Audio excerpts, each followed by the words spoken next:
Hey everybody, welcome back to the Tipsy Ghost. We're your tipsy hosts, Sarah, and Lindsay. Hey guys. Hi. Did you get that snot wiped off your face? I got it, thanks.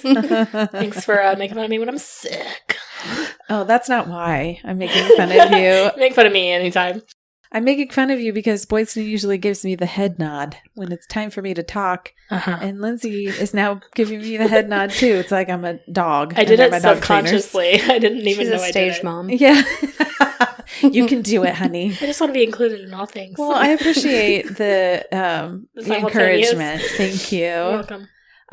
Fun fact, we just took a shot that Lindsay made. Boydston's mad at me. It was terrible. I didn't think it was terrible. She said do half juice and half a shot. And I said I do what I want. So And she I did. did the majority of a shot and like a splash of Sprite. The shot, the liquor was a sour watermelon. It was called Summer Watermelon. Summer. I know she opened it. It's Ciroc Summer Watermelon. Yeah. It's their summer special, I guess. I loved with it. a splash of Sprite. And apparently, life Yeah. hack, if you really enjoy cucumbers, it tastes like cucumbers. Yeah. And I love cucumbers. I despise cucumber drinks. Cucumber flavored anything. Can confirm. She turned ragey. And she For no got reason. mad. And I was like, I made a watermelon drink. I swear there's I no loved it. cucumbers. It tasted like cucumbers. I can't control what it tasted like. I've never tried it. I don't want to drink my cucumbers. Well, Although maybe you the did. summer watermelon has a splash of cucumber. Maybe. We'll have to try it by itself without Sprite. I don't know that I want to, but I will. I think you should. I touched a nerve. Yes, you did. Peanut ball. Peanut butter whiskey from here on out. Peanut balls. I was combining Fireball and peanut butter whiskey. It's peanut You know ball. what? That would be good. That would be delightful. Sarah's Peanut no. butter and cinnamon? Yeah. It's like Christmas. Why not? That sounds disgusting. I don't know about Christmas. But Peanut ball sounds great. Peanut ball. we're gonna do peanut ball next time. Okay, good. Okay, wait. When you were walking out, you said something about, what did she say? I opened it. I called it a poke in One the eye eye. open. One eye open. She said it's the one I Yes. opened. And I thought you said, Oh. it's the one eye open. Like you named it. Oh, the like shot. like Like a one one eye. Not like the bottle I opened. Sorry. No. So now it's officially known as The one-eyed shot. the one eye open shot. Ironic because I can't open one eye. So Can you Just try real again? hard. no, you guys know that I can't wink. But it It's not entertains really a me. wink. Just hold it down. Okay.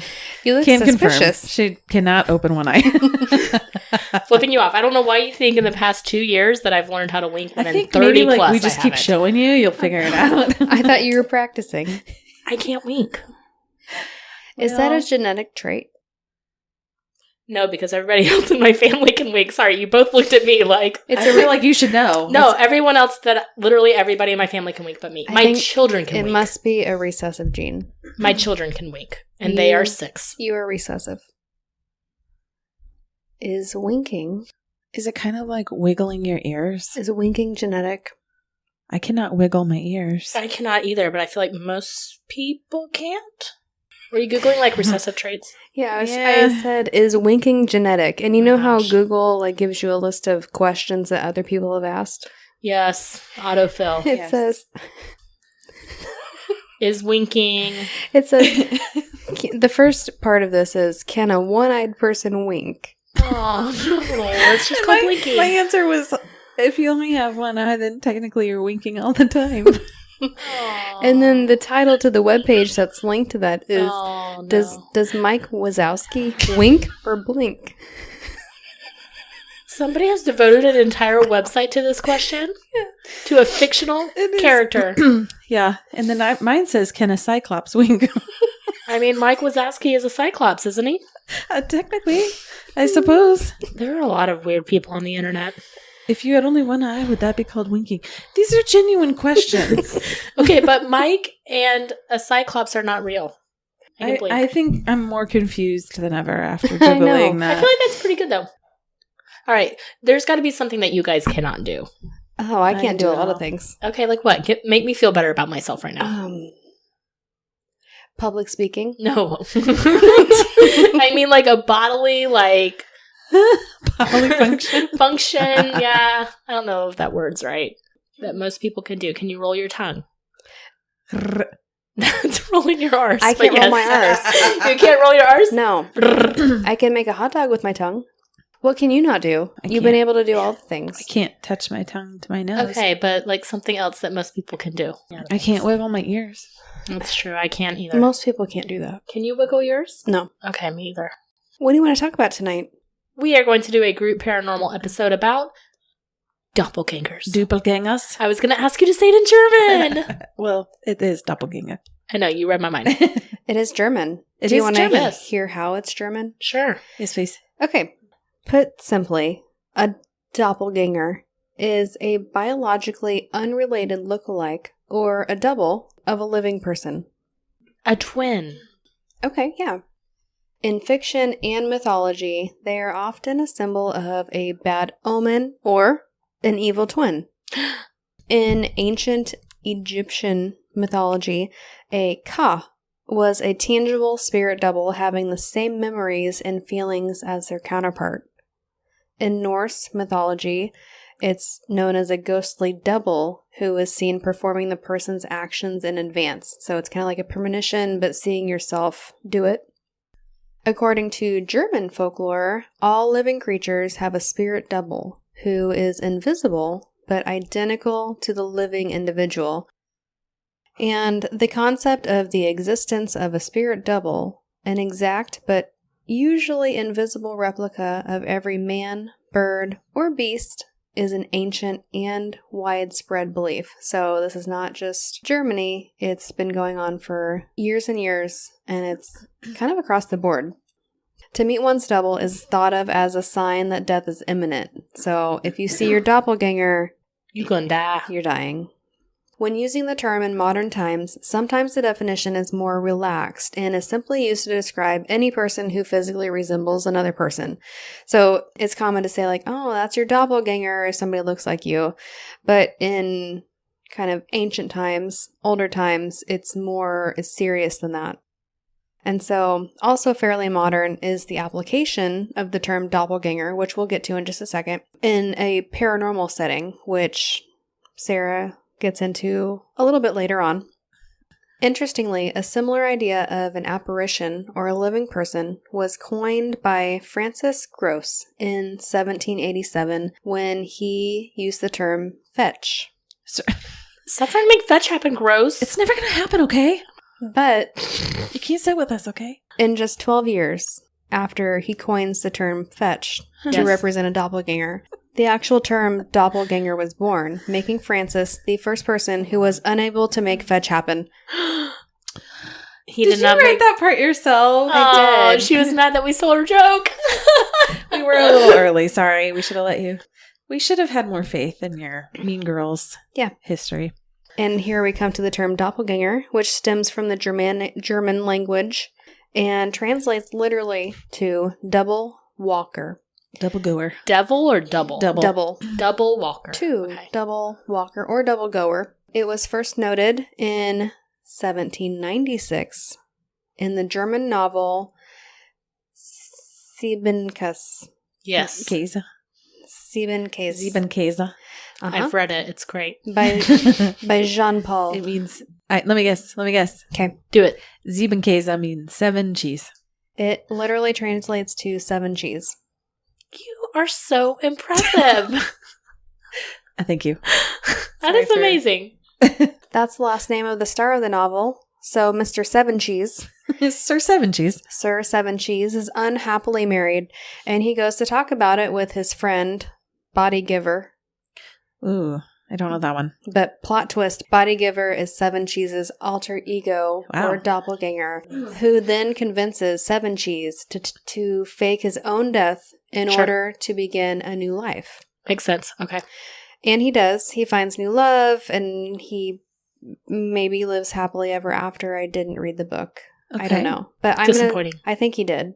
So, this word was actually invented by that author, Jean-Paul, in the 1700s, but the concept of alter egos and body doubles or double spirits have appeared in the folklore, myths, and religious concepts and the traditions of many cultures throughout much of history. It's not a new concept, it's a fairly new name to the concept that many cultures have.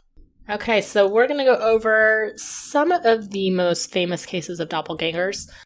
Percy Bysshe Shelley, who is an English poet. Okay. Also, didn't know it. More famously known because he's married to Mary Shelley. Pop quiz, who is Mary Shelley? Percy's husband, wife. In England. Eighth cheese. I said she's an author in the 1800s. She's, Where are we supposed to know this? The author of Frankenstein. Okay, yeah. She wrote Frankenstein. Mix-a-Lot? Yeah, I don't know. Mary Shelley. Mary Shelley, she's very popular. She's the author of Frankenstein. She wrote Frankenstein. She's got back. So she, have a female author writing sci-fi back then was pretty big deal. Okay. Anyways. Okay. So Mary Shelley's husband, Percy. So he's a poet. And he knew it, though, I think. He did. He told his wife prior to his death that he had met his own doppelganger. So he drowned on July 8th of 1822. And in August, Mary wrote a letter to a friend detailing his claims that he had met his own doppelganger before his death. Ooh. So he told her that, and this is from her letter, that he met himself and the doppelganger said to him, quote, "How long do you mean to be content?" Huh. It's a very vague question. And that's the only thing he said to him. And she said that he would see him whenever he was ill or not feeling well. But the interesting thing about this doppelganger is that another family friend, Mrs. Williams, saw the doppelganger as well. Oh. So she said that she thought she saw Shelley, and this is the husband, pass by the window. And she watched him pass back and forth by the window several times. So finally she went out there to see what are you doing? What's going on? And he was not there. And then she found out later he was far away in another city and wasn't even there to begin with. Ooh. Interesting thing to note about that is that he didn't talk to her even though she was calling out to him. And then Percy also alluded to a doppelganger in a drama that he wrote called Prometheus Unbound, where a character met, quote, his own image walking in the garden. Okay. End quote. George Tryon. So he is a Victorian Admiral Sir George Tryon. So this story is kind of crazy too. His family was having a party. He was away. I guess admirals then is the Navy. So he was on a ship. Okay. So he was on a ship, he was sailing, and family's having a party at his family home, and many guests said that they saw him looking straight ahead, not talking, not interacting with anyone.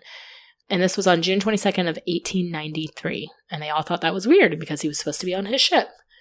But it was later reported after the party that he had gone down with his ship that very night. Oh, don't make me do it.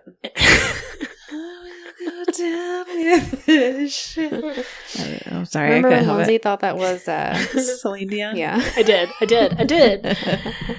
Okay, so it was kind of a sad story because the ship collided with another ship and he was, I guess, the captain because he was trying to correct it and overcorrected basically, which caused his ship to sink and everybody to die on the ship. And one of his last words was, "It's all my fault."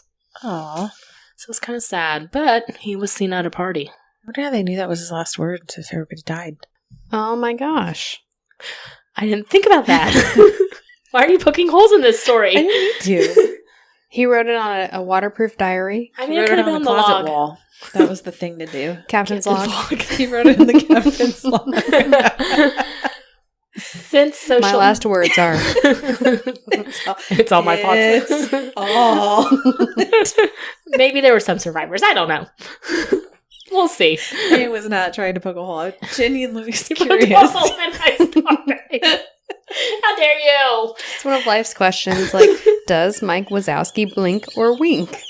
We'll never know. We'll never know. Since social media, Doppelganger has really taken off. There have been several reported cases of people finding their twin stranger online, which is their modern term for a doppelganger. There are even websites that you can go to upload a photo of yourselves, and facial recognition software will try to find someone who looks just like you. There are several doppelgangers represented in film and media. I listed just a couple because I'm not going to list all of them, but the movie Us. Yes. Evil doppelgangers. Twin Peaks has doppelgangers in them. How I Met Your Mother. The Double. The Prestige. Lake Mungo. Stephen King wrote a book called The Outsider. The Devil's Elixir. And Lord Byron, who was a famous author in the 1800s, also used doppelganger imagery throughout his works. The most famous case of doppelganger is the case of Emily Sagee, and I'm sure I'm pronouncing that wrong because it's French. Sounds like it's wrong. Sagee. For French. Emily S. Okay, how would you say it with a French accent? Emily Sagee? That was excellent. I don't know if I'd call it excellent, but Sarah, shut up. It was a good effort. You already poked holes in my story. Okay, I'll shut up. You're right. I'm annoying. Right. We're going to call her Emily. Okay. I like Emily. All right. So the story of Emily was first told in a book by Robert Dale Owen in 1860 called The Footfalls on the Boundary of Another World. All right. So Emily was a school teacher in France in the 1840s. I will say Robert Dale Owen, he wrote this book based off of her students telling him these stories. So this is all like secondhand experience. So she worked for 16 years as a teacher at 19 schools. Why did she travel so much? Yeah. I know this story. Okay. So her 19th role was when she was 32 years old, and she started at an elite boarding school, Pensionnat von Nieuwelk, in 1846. The voice really adds to it. That was good. Thank you. 1846. She goes to this boarding school. Pretty soon, various students and teachers began to complain about seeing her twin in the classroom. The twin was often seen imitating Emily's actions or sitting silently beside her. Weird thing was that she was completely oblivious to her doppelganger. Whereas all the stories that we've heard, people see their doppelganger, and that's kind of the bad part. It's the sign of death. But she could never see her doppelganger. Other people could. But people reported that when her doppelganger, or her twin, as they called it, would appear, she would be groggy and pretty lethargic, like almost like she was in a trance. Students swore that they saw her twin, and I'm going to keep calling it twin because that's how they referred to it, pretending to eat from an invisible bowl and spoon when she was eating in the dining hall. On one occasion that freaked the girls out, she was teaching a class of about 42 girls when she stepped outside to pick some flowers from the garden. While she was away from the classroom, the students were left working on their schoolwork, and they could see her in the garden from the window. However, her twin suddenly appeared in the teacher's chair. They didn't think anything of it, they just thought she had come back, but then another girl pointed out the window, and they all saw Emily was still in the garden picking flowers. So 2 of the students stood up and approached the doppelganger and tried to touch it. Oh. They said that it looked just like their teacher up close, in all aspects, except when they touched it. They said, quote, "It felt empty, like the stuff cobwebs are made of." Ooh. Oh, that's what spirits feel like. So when Emily was asked about this incident, she was pretty confused because, again, she can't see her doppelganger.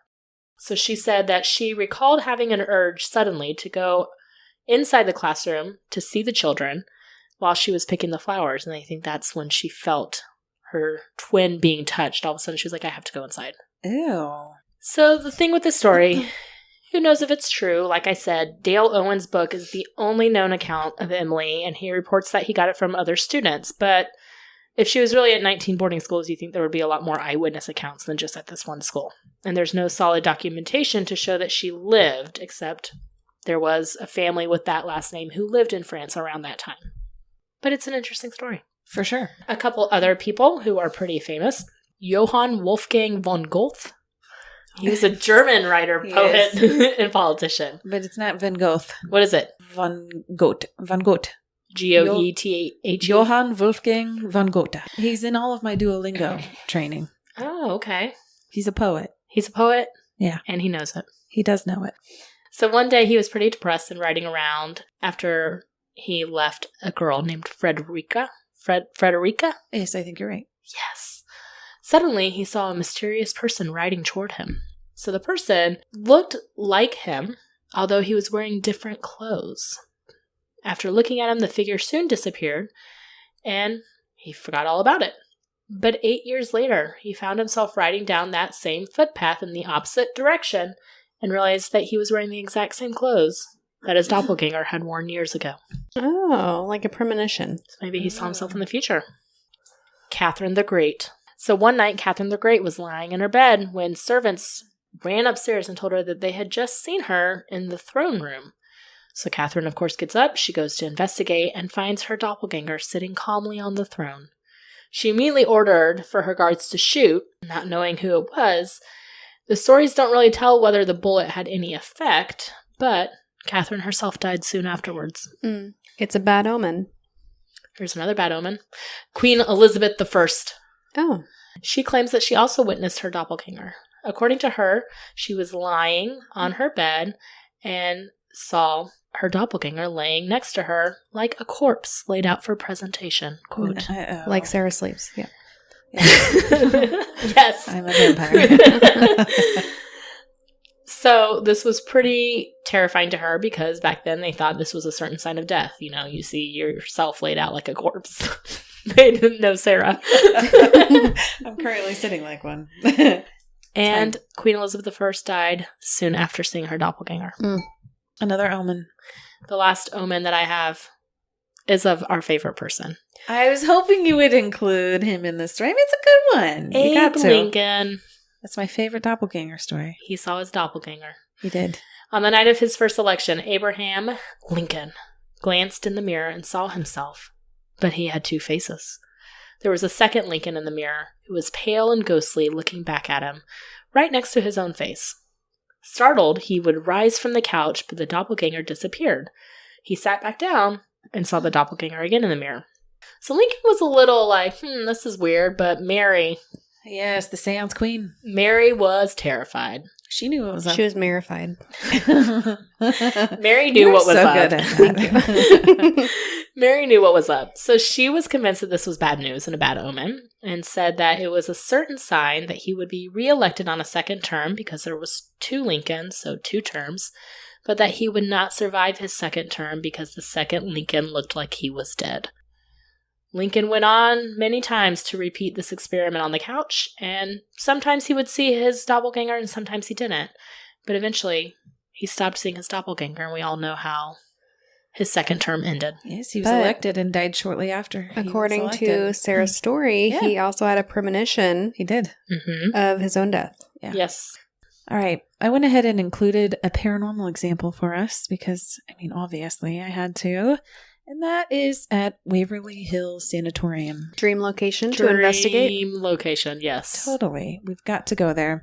So this is in Louisville? Mm-hmm. Kentucky. Louisville. I knew you were going to correct me. Louisville. No, you say however you want. Okay. It's in Kentucky. And it's said to have several doppelgangers. P.S. Take a shot every time we say doppelganger. It's probably not going to be good for you in this episode. How you say it at the end of the episode. I know. So some paranormal investigators claim that they have had experience with doppelgangers here, where they've seen members of their team, but it wasn't them. So this is, just kind of the same thing that you guys were saying earlier about your examples as well. So sometimes they've even interacted with these people who they thought were their team members, but it wasn't really them. When they finally did talk to whoever it was that they thought they saw, that person was actually nowhere near where the doppelganger was spotted. Kind of reminds me of, we've been to a couple places where there's a mimic, where it'll say our voices. Ew. It sounds like us. It's not like an apparition that you see, like a doppelganger, but yeah, or it mimics your voice. That's kind of creepy. Okay, so there are some scientific explanations here. They're kind of vague because, as you can imagine, it's a little difficult to study doppelgangers scientifically. Sure. However, typically there are 2 things that are looked at when it comes to studying a doppelganger, and that is the genetics that make up a human face and how our brains perceive their facial features. So the doppelganger is not an exact copy of you, but can look a lot like your twin, like you've mentioned. But the thing about twins, even identical twins, is if you look at a picture of them side by side, you can see obviously their similarities, but you'll undoubtedly be able to spot a few differences on their face. Just throwing this out there too, the chances of somebody looking exactly like someone else in all the features of the face is about 1 in 1 trillion. There's still a chance. Those are some odds. So you're saying there's a chance. You're saying there's a chance. Dumb and Dumber. I love it. So scientists think that when your brain recognizes someone, it turns that person's face into a code in your head. So one person might read someone's face by looking at their eyes first, then their mouth, and then their nose. So the size and placement of their eyes determine how you would see the rest of their face. So you notice their eyes first, and then you'd recognize the rest of their face. So if their eyes were similarly spaced, then you would recognize them as the same and not really pay attention to the mouth or the nose, where somebody else might notice a nose first. And if it's the same distance from their mouth, then they might look at the next person and think that those people look the same. Yeah. Our brain fills in the gaps. Yeah, basically. Yeah. So one study examined more than 15,000 faces of European ancestry. People were grouped together based on their eye width and distance from their nose and mouth, like I just talked about. The people in the study, their genes were all compared, and it was discovered that there were 5 different genes that helped build a face.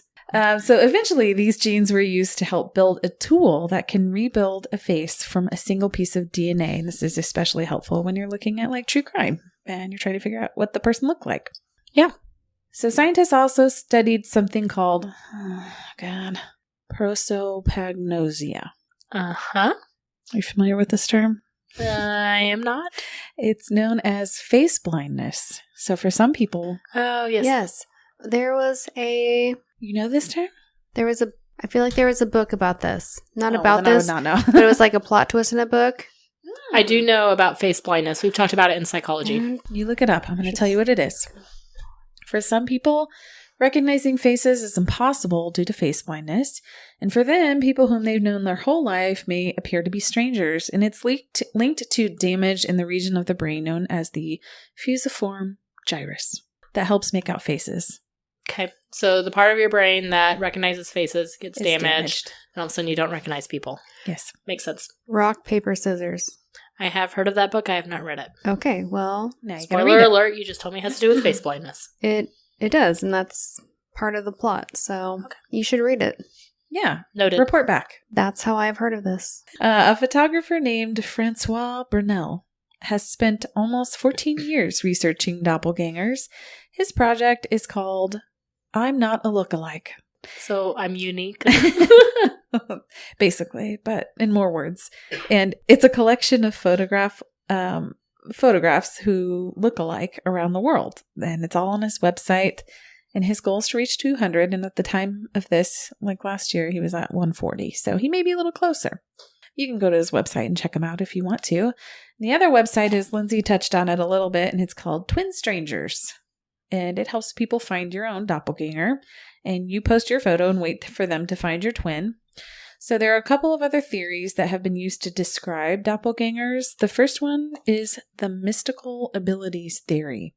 And since many people believe that the doppelganger is their alter ego or their higher self, it's almost thought as though the soul separates and manifests itself in a body that looks like the original self. Some believe that when someone dies, they're able to be in 2 places at once. The thought is that the higher self or alter ego is separating for a short period of time and manifesting and then going back into the original body. Interesting. The next theory is the psychological theory. And this goes back to Switzerland in 2006, where scientists connected electric stimulation to a patient's left temporoparietal lobe in their brain. What? No. Did I say You something said weird? stimulation. No. Oh. It wasn't that. 2000 in Switzerland. Oh my God. You just are so dumb. good at this. It's dumb. You just can't help yourself. I like it. You combined a country and a year. If there was a game, you would win every time. Of like, what would they call it? I Shipping? don't know. Yes. Oh, You're I good am at shipping. an expert shipper. Absolutely you are. Literally just combined a number and a word. In a country. 2006 Switzerland. Your brain just cuts out the middle. Yes. Oh, I love that's it a so gift. much. I don't have that. I thought she was giggling because you said stimulation. I know, like, did I say something weird? I don't know. You should probably. think more highly of me. but am I off? I actually thought you were laughing at stimulating also. See? All right. So back to that area of the brain. Okay. The stimulated one? Temporoparietal. This is the area of the brain where someone's sense of self-image is. Anyhow, when that area of the brain is disturbed, a person can also see double. So scientists believe that if this area is damaged, it can cause them to see a doppelganger or their doppelganger. Okay. The next term that's discussed is something called, oh gosh, I don't know how to say it. Hotoscopy? Hotoscopy. Heautoscopy. Hootoscopy.